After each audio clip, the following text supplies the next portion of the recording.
Welcome to What I Wish I Knew, the Early Learning Guide, a podcast for parents navigating one of life's biggest milestones, starting early learning. Hosted by Educator and Centre Director Olivia Scott. Olivia has spent her career supporting children and families. Every day she partners with parents as they navigate the transition into early learning, helping children build confidence, develop strong relationships, and thrive from day one. Today, she'll be joined by Dr Billy Garvey, developmental paediatrician and one of Australia's most trusted voices on children's development and emotional wellbeing. He's also the co-host of Pop Culture Parenting podcast and founder of Guiding Growing Minds. Alrighty, Dr. Billy Garvey, thank you so much for joining us today. I'd like to just quickly jump in with the acknowledgement of country before we get started. So I'd like to acknowledge the Aboriginal and Torres Strait Islander peoples of this land. I'm joining you from Boonwurrung country. We pay our respects to the elders past, present, and extend that respect to First Nations peoples joining us today. I'd like to acknowledge that these lands have been places of teaching and learning for thousands of years and home to the longest culture on earth. Through our work with children, families and communities, we seek to listen and to learn and to deepen our understanding of First Nations cultures and tell the true stories of Australians' history, to care for the land in which we live, work, play and to learn. So we are going to have a discussion over the transitioning into childcare and what that means as a parent. What does it mean to be emotionally ready for it, which I think is a huge jump for anyone coming into this industry. Yeah, it is. It's I think a lot of parents, I personally have struggled with that with my own family, but also I meet a lot of kids in clinic, that have had a difficult time with that, or parents really anxious and nervous and wanting to know, for example, how do I know that my child is ready? Or more importantly, what can I do to help set that up successfully? What would you say it means to be emotionally ready for a child and for the parent in that sense as well? Yeah, it's a really good point because I think being emotionally ready as a parent is a nice framing of it as well, because I think often parents in clinic are so focused on the child that they're not thinking about how am I feeling about this big change and this big milestone that's happening. I think a lot of the time people might misinterpret it and think, there's some way that I'll know this child is ready for this, and there'll be some magic thing where they wake up one morning and I just know they're ready to go into a setting like that. But that's not really how childhood development works. That it's not like one linear line that has these kind of milestones that they reach and then you go, great, they're ready for this. It's yeah, I mean, this as well, Olivia, you've got a lot of training and experience around kids, and every child is different in the strengths and vulnerabilities they have in their development, and really what the settings that are emotionally ready, because it's more about the environment and the staff that work within it, are able to, meet the needs of all of the kids in the community coming into that space. And that's, I think, a really important reframe away from, is this child ready? Is there some magic sense we get where we go, this kid is ready to be in an early education setting now? And we talk about what that looks like. 100%. Well, I think it's one of the biggest questions is parents come in, they go, am I making the right choice? Am I doing it too quickly or whatever it is? But as you said, it's no one rule, and no child is going to tell you, I'm ready to go and see my friends. I'm ready to go and learn. Yeah, definitely. And sometimes those kids that have really, are excited about it and stuff, then they will go through a phase, often not straight away, where it becomes difficult after a couple of weeks. And so, it just shows how adaptive and how much things change for little ones. And that might be a bit scary for people, but it's actually this really beautiful opportunity to help with their emotional and social development, because that sensitivity to what does this child need from me as a parent and an educator, and I think educators are the most important professionals in the world, is a really great way to upskill for us in how we meet the needs of the kids that we care about and the kids that we care for in those settings. Yeah, I completely agree. I think that's something that families can look out, when they are going through, is how emotionally attuned are the educators to the children that are currently in their care when they're walking around as well. Yeah, and I think the great spaces really prioritise that, and thinking about we know the evidence shows this, that high quality education settings, especially early childhood settings, it's really about how do we support the emotional needs of the kids? Like, how do we identify early that a child needs us to go towards them and see those emotional difficulties that they're having as opportunities to help them build their sense of trust, to help them reinforce safe relationships, help them learn how to regulate their own emotions, which is we learn that through co-regulating with someone else. And we kind of really, kids don't learn from perfect environments. They learn from ones that can adapt and respond to the needs that they're showing that they have underlying their behavioural difficulties, or the fact that they're shutting down, or they're becoming increasingly shy or stressed. That's the beautiful thing about those settings. 100%, definitely. I think I've had parents come and ask me before, like, oh, they were completely fine for the first few days, and now they're, crying every time I drop them off, and they'll go back on their decision for it. But as you said, it's just how do people attune with that? And when the educators are speaking to the families as well, I think one of the biggest tips as well is having that open communication with the parents and ensuring that they are also okay, because often it's the parents that are having that most anxiety as well that the children are picking up on. Definitely. I think, you probably have done this like hundreds and hundreds of times with parents in your workplace, where it's about, how do we have safe conversations with parents and caregivers about that? Because I think a lot of the time in these settings, they're so overwhelmed and under-resourced that, the kids that are coasting and seem fine, we just don't prioritize those relationships strengthening because we think everything's fine. And then when the child is struggling, that's when you're getting to know them. And I think that the best education settings that I've seen through 26 years of working with families are the ones where they know every, family, and they know them in a deeper way than just a tokenistic, like, I know their names, but they know what their values are, what they want to get out of, like, the year that they're going to spend in that centre. What are the ways that they connect? What are the signs that their child might be struggling? What works at home to help them find calm and connection in those difficult moments? And so we're all social beings, and prioritizing the relationship over that's the educator's job, or, this is a place that needs to sort this out. The classic example is, in a much easier to understand way, families that are like, well, that place can sort out toilet training. Oh yeah, that's a good one. Yeah, all we need to be doing is forming partnerships and saying, Mhm. like, before we get into those settings, like, this is how my child's going, and then they can say, well, cool, we can actually help, Mhm. them develop the skill set in that, whether it's something like toilet training or emotional regulation, but there Mm. has to be consistency, and often for kids, the safest relationship and environment is home with a parent, and 100%. thinking about this as an extension of that, where they can continue to succeed and see that the world is safe and responsive to their needs.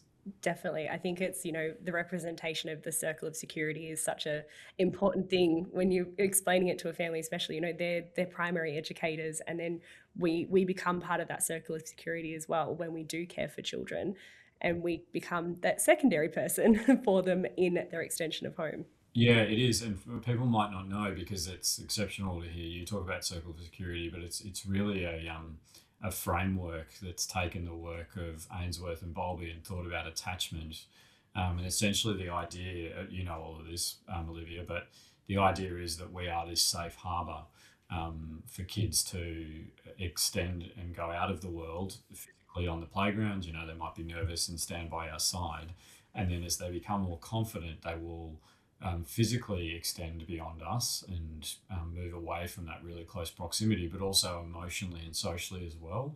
They'll, take more risks, and they might get further away, and they might play, in near other kids, and they'll often check in with us. They'll be looking back and making sure we're also confident that they're doing well.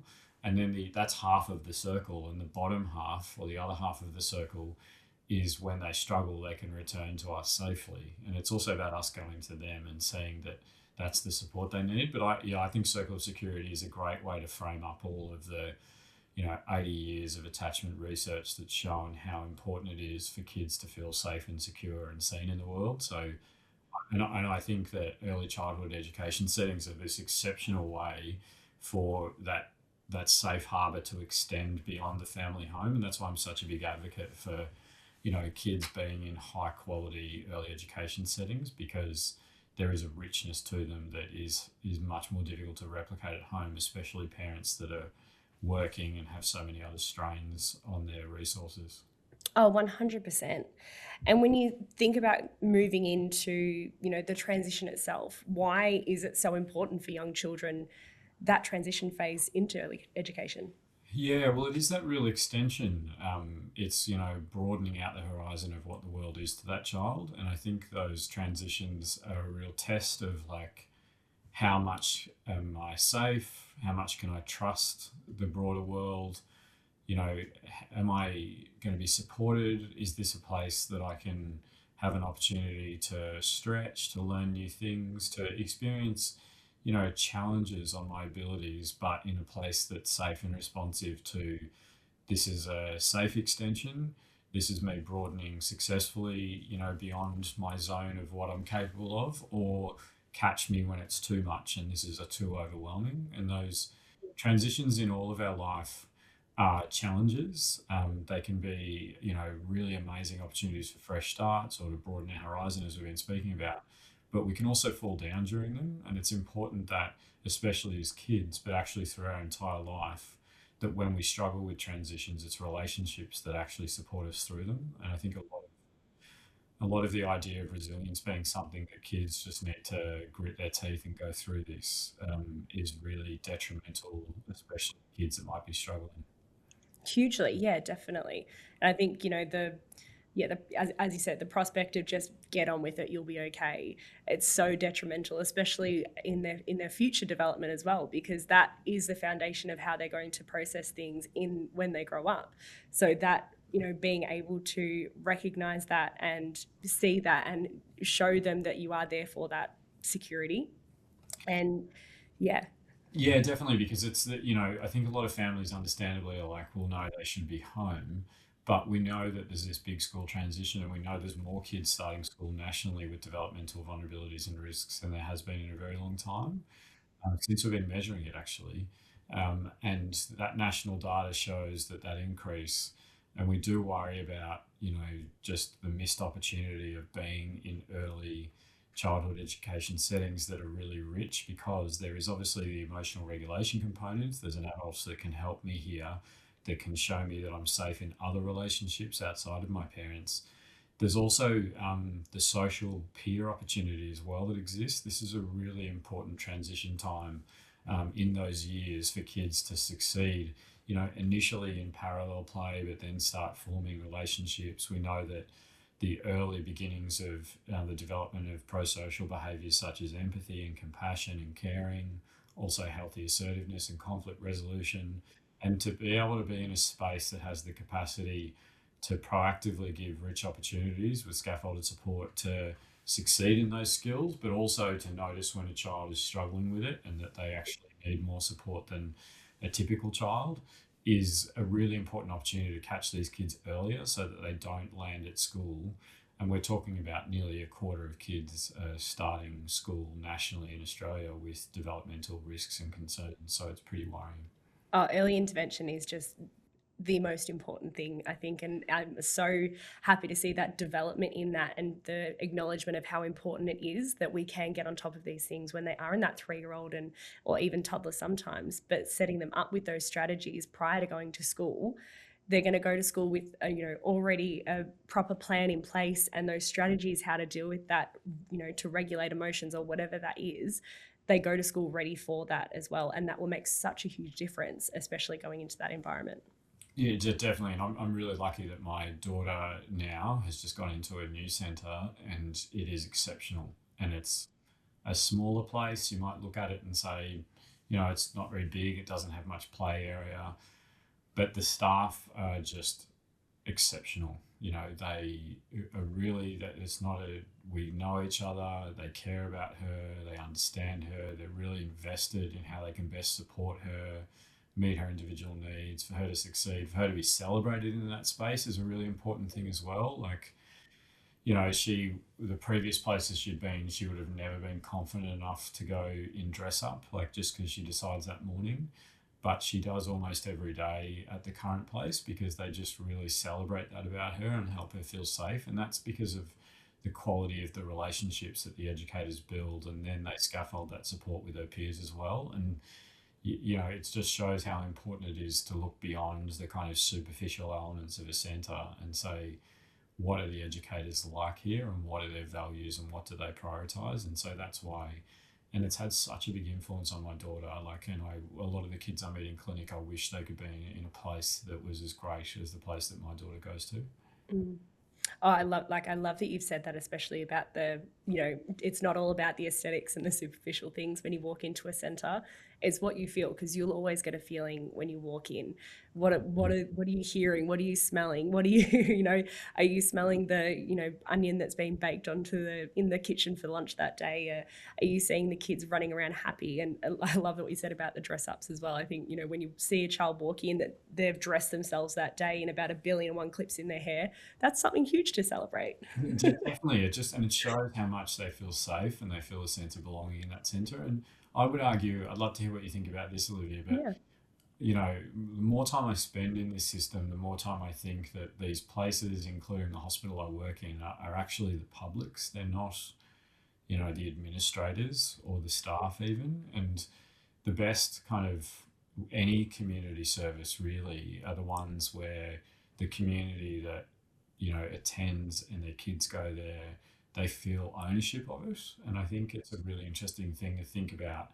How do you proactively set that up, as opposed to a transactional space where it's like, no, you just pay your fee and you drop your kid off here, and that's kind of how it works. I think that's something that's becoming more and more a part of my ethos as I work with communities about how do we build really positive, proactive spaces and environments for these kids. I think, being in the sector for so long, and I've worked with a lot of different, profit, non-profit, council, through everyone, I think, I agree with you. It's the non-profits that you find that they're not there to make a buck. Yeah.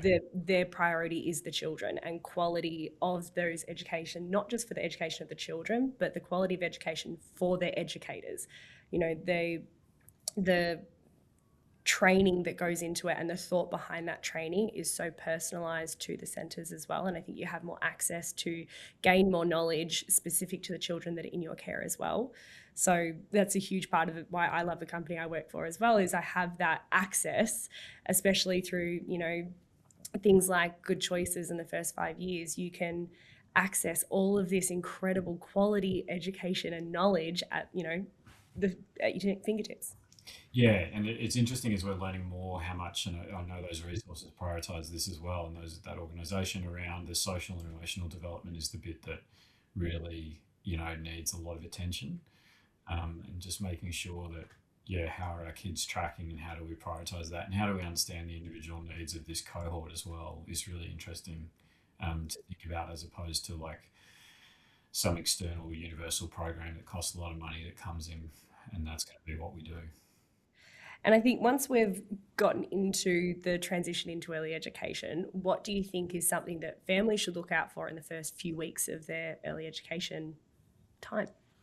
Yeah, I mean, we've spoken about the kids, like sometimes they'll really succeed initially because the parents often do a really good job of a really strengths-based narrative. And I would say that's really important about this is going to be a really exciting place and they're so excited to meet you and all of that stuff. But either really initially or after that kind of honeymoon phase, we will see kids start to struggle with, emotional regulation. The classic one that we often hear about is they seem fine there and then they get home and have big emotional meltdowns because they've just had such a stimulating day that their kind of tank is empty.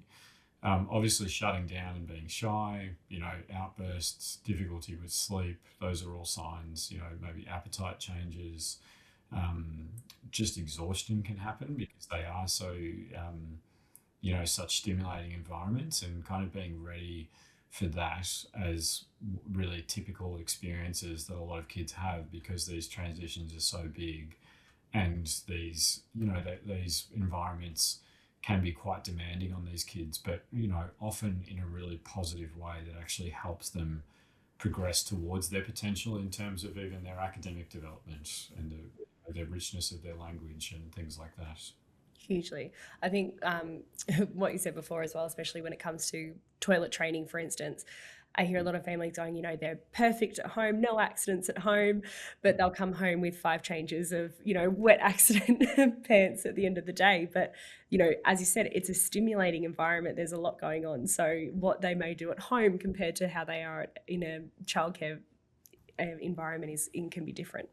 Totally, and it actually raises a really good point around like how do we make sure that these environments, as much as possible, can be sensitive and responsive, as we've spoken about, but also predictable, and thinking about predictability in relationships, predictability in routines, predictability in who will help you, how do you signal that you need more support with something like toileting.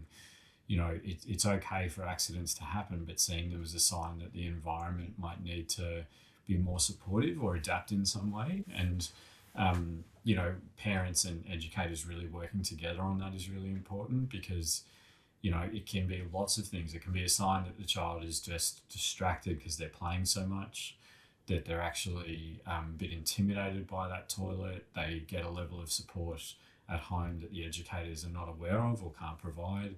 And so really understanding when things like that persist for a little bit, thinking about, this for this child, what can we do to support them so that they succeed a bit more here? I think it's such a good example, and obviously you can have that in terms of, they're much more confident socially at home when a friend comes over, but on a busy playground they struggle more. And thinking about how do we bridge that gap, and most of that bridging actually happens at home, or parents investing in taking them onto the playground. Parents connecting with kids that attend the early childhood education setting outside of that setting so that it's a safer, more predictable, more scaffolded support.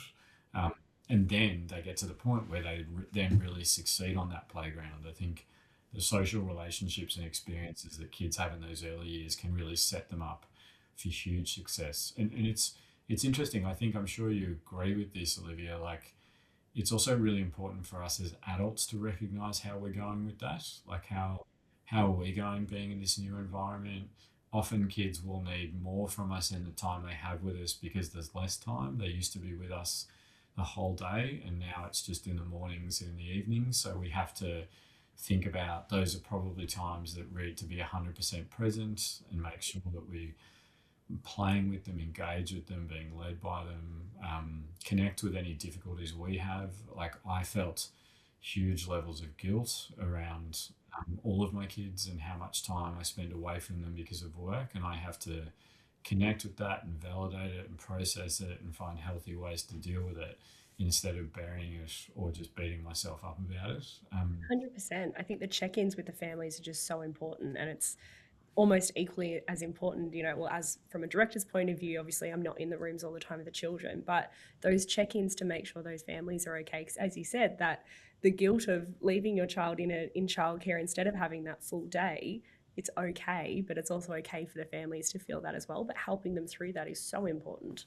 Yeah, definitely. And it is, you're right. It's one of the exceptional things that people like you do is like, how does this entire family or even the broader community feel like they're safe in this space and that we listen to them and care about them?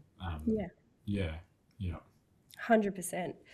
And then, we've probably spoken about it already, but what does a quality transition look like? So especially, I think we already have touched on it about checking with the families and everything, but what else when we're talking about quality, when you're looking at a childcare centre and for families coming into it for the first time, what should they be looking for? Yeah, I think there's a lot of things that families can do that we speak about in clinic and our broader advocacy work around like what's the narrative and the story that we're setting up for this kid to succeed, and not minimizing like they might be a bit nervous about it, like validating that, but also thinking about like having a story that connects to how great this place is going to be and you'll be celebrated here. You'll have a sense of belonging. What does that look like? For my daughter at the moment, it's, what dress ups are you going to wear next week? And who do you think will like which one? All that kind of stuff. I think at the start as well, like instead of this abrupt beginning, it goes back to your transitions points, visiting that centre before the official start time, trying to connect with some of the staff, connect with the space there, if it's possible to play on the equipment so that it's not this completely overwhelming. This is the first time I've been here and now I'm going to be here for, 7 hours kind of thing. And which goes back to another point of like just shorter bursts. Some kids will need shorter bursts as well. I think another nice thing that we talk to families about is building initially a relationship with one key educator that's consistently there and getting to know them. So getting to know them on a personal level. What do they like? Who's in their family? What's their background? What's their story? What are their preferences in what do we have in common with them? What foods do we like that they like? We enjoy going to the beach. Do they like going to the beach? That kind of stuff. Because then they start that early attachment bond with this person that, will help them more confidently move into that space. So I think that's a really important thing. And then just thinking about like, not do kids ever get distressed in this environment, because a healthy environment is one where kids are safe to, express their emotional difficulties they're experiencing. But thinking about how does this team respond to that? Like, how do they see that as opportunities to connect with them and how they have the place set up? And that's another good trick as well, actually, where the kid giving the caregivers or the parents a tour and saying like, show me around, where's your favorite space? Is there any bits that are a bit tricky? Where do you go when you're feeling a bit tired or you're feeling like everything's a bit too much? Like, who's the person that you go and talk to? I think those are good narratives to start building in kids. And if the kid's saying no and they're really struggling, then thinking about how do we build that in? Where's a space that they can go? What's an easy signal that they can give that they need a bit more support than they're getting? And how do you identify early on? And what happens often is there's an extension of those educators and who they feel confident with, often anchoring initially with one, and then it's two, it's three, it's four, and then it becomes their peers too. The exceptional educators will often then scaffold peer relationships to develop around the same things: shared interests, what do you both like, what are play opportunities that can build your sense of predictability around there. And then I guess the other thing which we haven't spoken about much is building in routines. Routines are really helpful for kids to know this is what we do at every transition, learning about what the routine is that happens in the centre, trying to understand that, being consistent and predictable for the child, and then making sure we validate the challenges that they're having, but provide certainty around predictability of, this is when I'll be back. I can't wait to hear about this activity you're doing today. I can't wait to see the artwork at the end of the day. And then, checking in about that. I think that's often the stuff that can really set kids up to succeed and also bring them back when they're becoming experiences that they're struggling with. 100%. I think routines are such a big thing that can sometimes go unmissed as well, and not realize that some things are a part of the routine. Having, when maybe they're not 5 days in childcare, but knowing which days they're going into kinder that day, and having similar time frames as well. Who am I going to see? Which educators are we going to walk into as well? One of the things that I like to do is put my roster out to the families so that they can see which educators are going to be in at what time, so they can talk to the children about that on their way here. That's a great idea, because I think one thing that we often forget about as well is talking about those environments in a strengths-based way when we're not in them. And so with my kids, like, we talk about the educators and we talk about, how cool is it going to be to see that person in 2 days' time, and it's going to be exciting to see that child again. And so there's a really strengths-based narrative that exists outside of, like, as we're driving there as well, but thinking about this is something that's a big part of your life and it's a positive part of your life, and it can be a bit wobbly at times, but validating that experience as well, but helping them navigate it instead of like just problem solving and saying, this will be fine, or this is just something you have to do, or dismissing it or ignoring it or distracting them from it. Yeah, because they can be challenging, especially for kids with a sensitive temperament, but when they are in these rich, sensitive, responsive environments, they really succeed and fly, and it's a beautiful thing to see with kids that I meet in clinic. So going into when we are coming into the setting of early education, what can parents do to help to make that transition process easier to integrate into? I think it's really cool to just think about, all these parents that are planning that out, because even just reflecting on it and thinking about it and preparing for it is really great. And how is my child going to successfully transition into this setting? I think, some of the things that we've already touched on are helpful about, getting familiar with that space before that first day, having a really positive narrative around it. I think open lines of communication with educators is really important, and setting that up proactively about how do I role model how much, I am interested in learning about this educator and them learning about me, like our kids are watching that happen, and then bringing that home and thinking about how great is it, Olivia is so lovely and she's really into this and really likes that. And Olivia is a person that you can go and talk to, and not starting with this is the worst day I've ever had, but starting with just going and talking about how your day's going and the exciting thing we did on the weekend, to help really strengthen that relationship, because that's where often bonds begin forming for little kids, and all of us actually, is in the more safe, superficial language and conversation that then we get the trust to kind of talk about the deeper, more difficult things. I think it's also really helpful to, think about routines that can protect us as well. Like, this is what the way in is going to look like.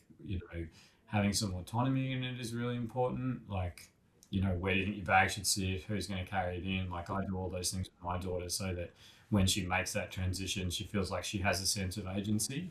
And I think Yeah, that's really definitely. important as well. Yeah. So, The sense of belonging is so important, and that will hugely help that integration process and then feel like that is their home away from home and a safe place for them to go. yeah, and she leads us into the space. She points out which educators are there that day. We talk about which kids are we excited that might be there.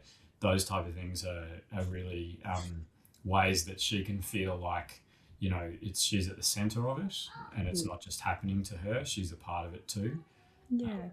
But yeah, I think those are. I don't know if you have any reflections on it, Olivia. The things that you've seen work really well about setting kids up to succeed for the start. I think you've definitely covered all of the same things that I would say as well. Just, yeah, obviously, yeah, that sense of belonging and open lines of communication between both the parties is definitely such a huge, vital role through that transition area.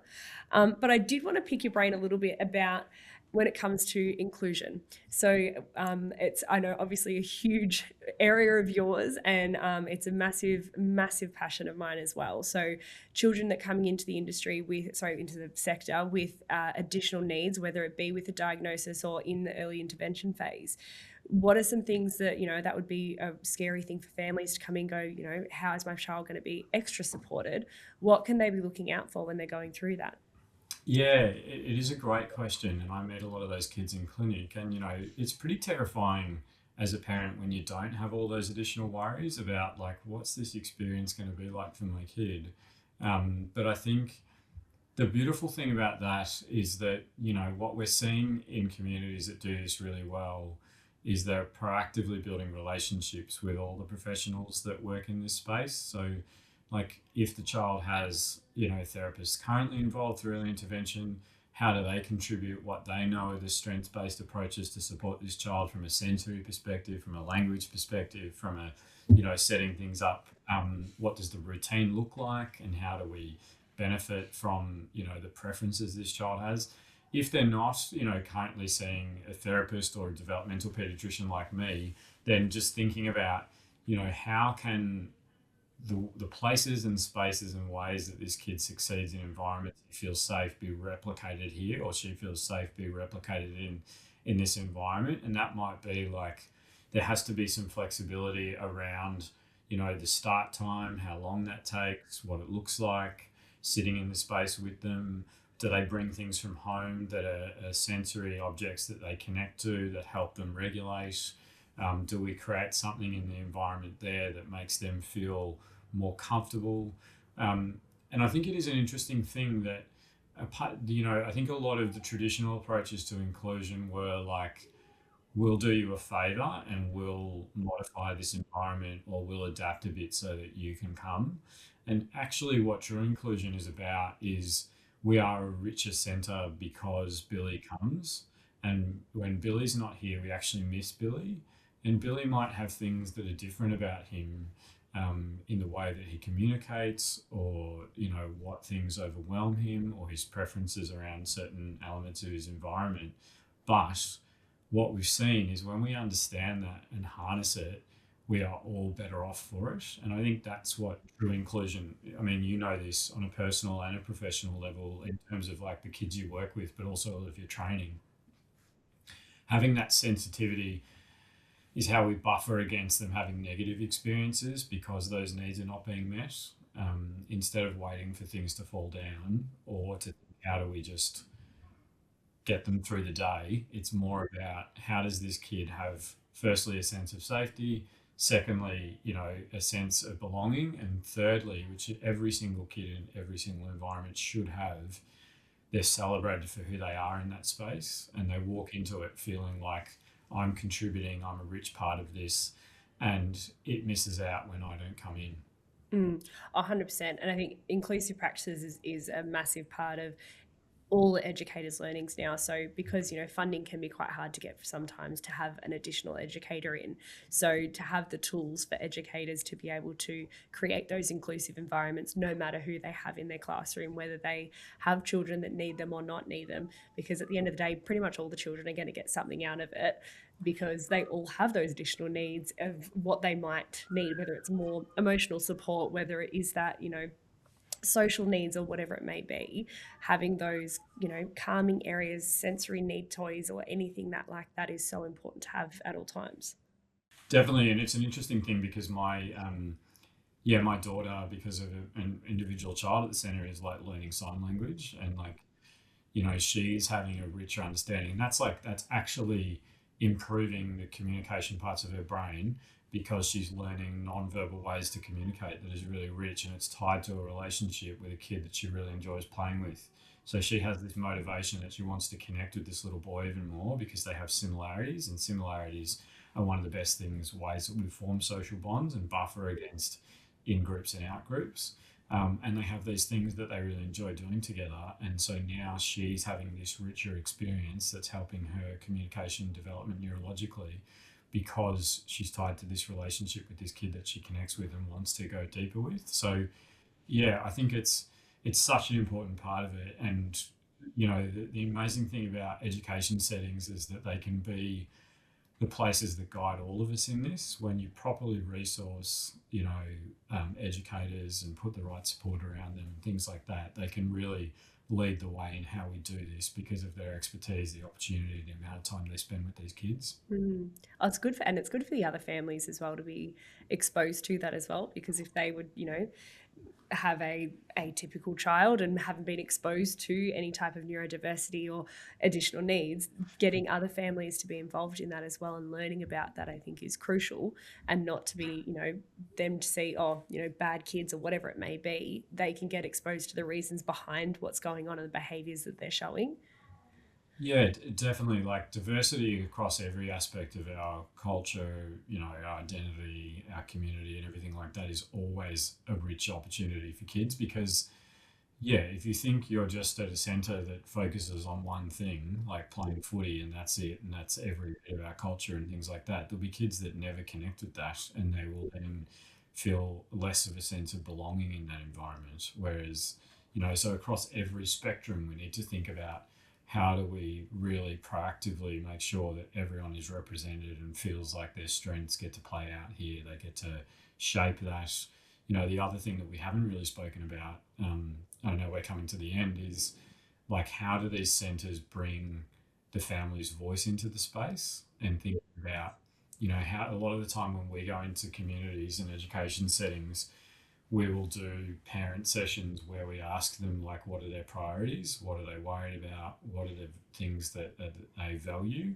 What needs to be happening here? And then that's your starting point. And you say, cool, this is really important to us too. We have this shared set of values. Now, how do we make sure that we keep strengthening in this journey together over the next year or 2 years or whatever? And how do we check in about it? What are our communication pathways that we'll set up formally? How do you come and let us know that this isn't happening, and building that relationship? Because I think a lot of families have also had really negative experiences with education settings from their childhood. Whenever mum or dad went and spoke to the principal or whatever, I got in trouble. So I don't want to go and speak to, the centre leader, because that always went really badly when it happened in my childhood. So thinking about proactively, and I often think, like, I still remember probably 15 years ago meeting this phenomenal educator who spoke about how she used to start and talk about how she had an open door policy. And she was like, I just always said to them, my door's open, come and speak to me whenever, I always listen, I really care about your kids, your voice is so important. And she was like, no one came. So she said, what I learned to do is that at drop off and pick up, I would go out into the car park and help people reverse into the parks.